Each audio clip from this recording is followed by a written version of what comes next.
గాజాలో కాల్పుల విరమణకు, బందీల విడుదలకు నెలకొన్న అభిప్రాయాలను పరిష్కరించుకోవడానికి చేసిన ప్రతిపాదనను బ్రిడ్జింగ్ ప్రపోజల్ అని అయితే అంటారు.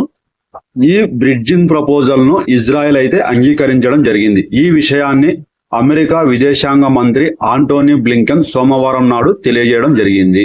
హమాస్ కూడా ఈ ప్రతిపాదనకు అంగీకరించాలని ఆయన అయితే కోరారు. అయితే హమాస్ వ్యక్తం చేస్తున్న ఆందోళనలు పరిష్కారం అవుతాయా లేదా అనేది ఆయన అయితే తెలియపరచలేదు. కాల్పుల విరమణ ఒప్పందం కుదిరితే ఇరాన్, హిజ్బుల్లాలు ఇజ్రాయెల్ పై చేయబోతున్నటువంటి దాడిని నివారించవచ్చు అని అయితే చెప్పేసి దౌత్యవేత్తలు ఆశిస్తున్నారు. అందువల్ల ఇటీవల రోజుల్లో కాల్పుల విరమణ చర్చలు ప్రాధాన్యత సంతరించుకోవడం అయితే జరిగింది. పైగా ఇప్పటికే పెచ్చరిల్లిన ఉద్రిక్తతలతో ప్రాంతీయ యుద్ధం తలెత్తే ప్రమాదం పొంచి ఉందనే